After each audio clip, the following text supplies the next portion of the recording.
श्री गणेशाय नमः। श्री जानको बल्लभो विजयते। श्री रामचरितमानस तृतीय सोपान प्रारंभ। अरण्यकांड। मूलम धर्मतरोर्विवेक जल्दे पुण्यंदो मा नंदनम वैराग्यम्बुज भास्करम हाग घनम ध्वनान्तपहम तापहम महो अम्बोधर पूग पाटन विधो स्वयंभवं शंकरम वंदे ब्रह्मकूलम कलंक समन श्री राम भूप प्रियम।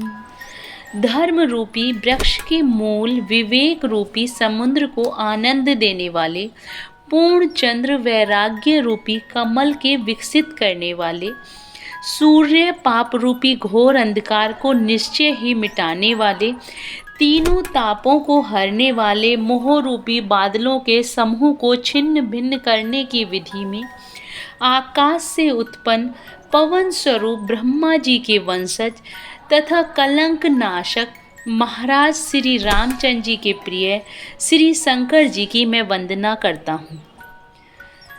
सानांद्र नंदपयोद सौभगं तनं पीतांबरं सुंदरं पाणो वाण शराशनं कटिल शत्रुन् भारं वरं राजीवयत लोचनं धृत जटाजुटेन शोभितं सीता लक्ष्मण संयुक्तं पथिगतं रामाभिरामं भजे। जिनका शरीर जलयुक्त मेघों के समान सुंदर श्यामवर्ण एवं आनंद घन है, जो सुंदर वल्कल का पीत वस्त्र धारण किए हैं, जिनके हाथों में बाण और धनुष है, कमर उत्तम तरकस के भार से सुशोभित है, कमल के समान विशाल नेत्र हैं और मस्तक पर जटाजूट धारण किए हैं, उन अत्यंत शोभायमान श्री सीता जी और श्री लक्ष्मण जी सहित मार्ग में चलते हुए आनंद देने वाले श्री रामचंद्र जी को मैं भजता हूँ। सोरठा। उमा राम गुण गूढ़ पंडित मुनि पावहि विरति पावहि मोवि मूढ़ जी हरि विमुख न धर्म रति। हे पार्वती, श्री रामचंद्र जी के गुण गूढ़ हैं। पंडित और मुनि उन्हें समझकर वैराग्य प्राप्त करते हैं, परंतु जो भगवान से विमुख है और जिनका धर्म में प्रेम नहीं है, वे महामूढ़ मोह को प्राप्त होते हैं।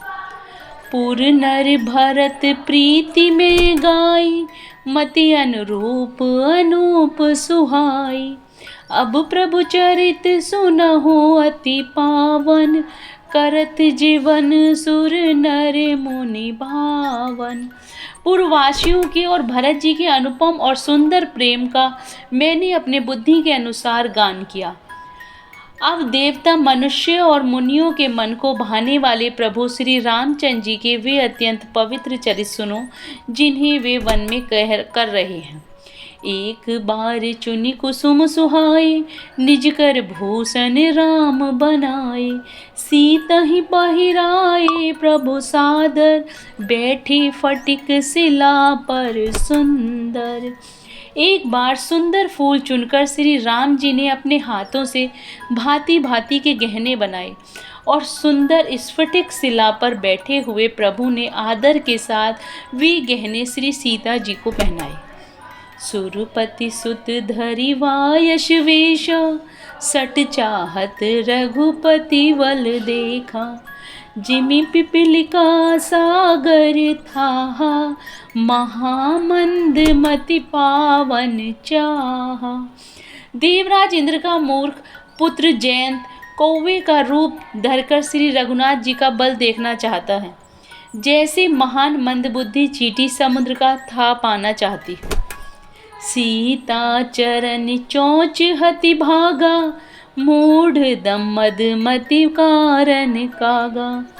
चला रुधिर रघुनायक जाना सीख धनुष सायक संधाना।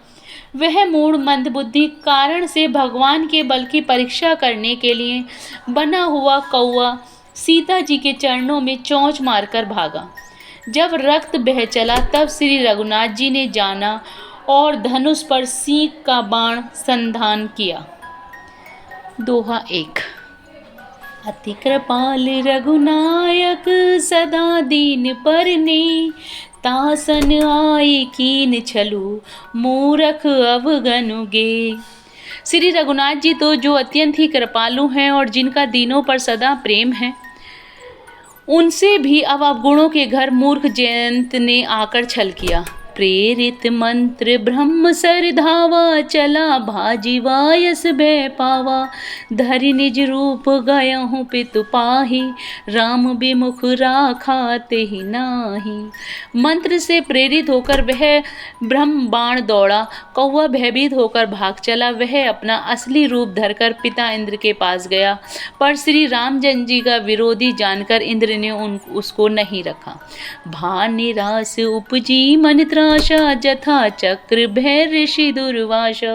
ब्रह्मधाम शिवपुर सब लोका, फिर आश्रमित व्याकुल भय शोका।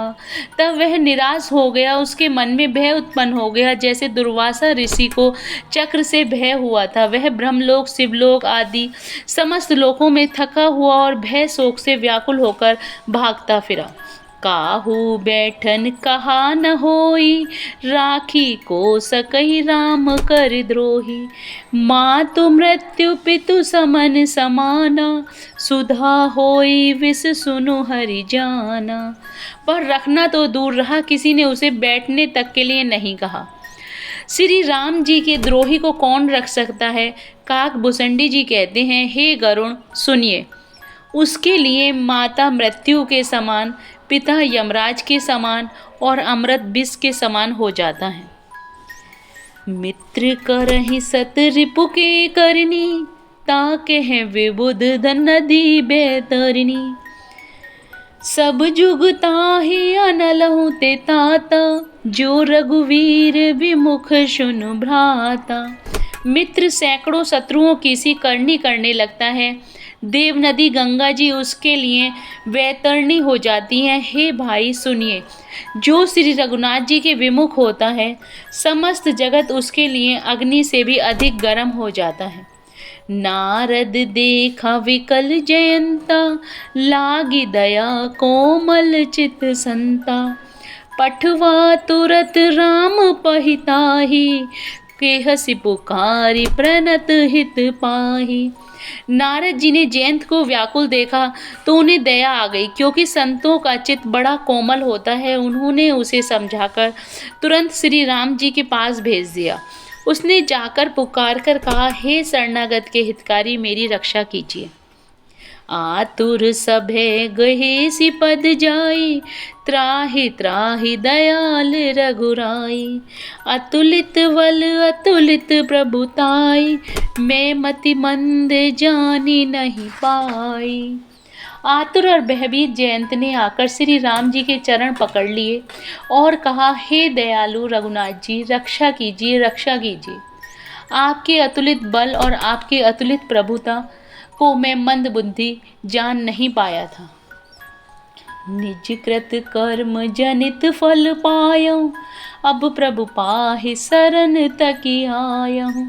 सुनि कृपाल अति आरत बानी, एक नयन करि तजा भवानी।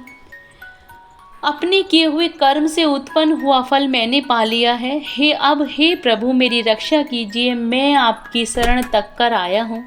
शिव जी कहते हैं, हे पार्वती, कृपालु श्री रघुनाथ जी ने उसकी अत्यंत दुख भरी वाणी सुनकर उसे एक आँख का काना करके छोड़ दिया।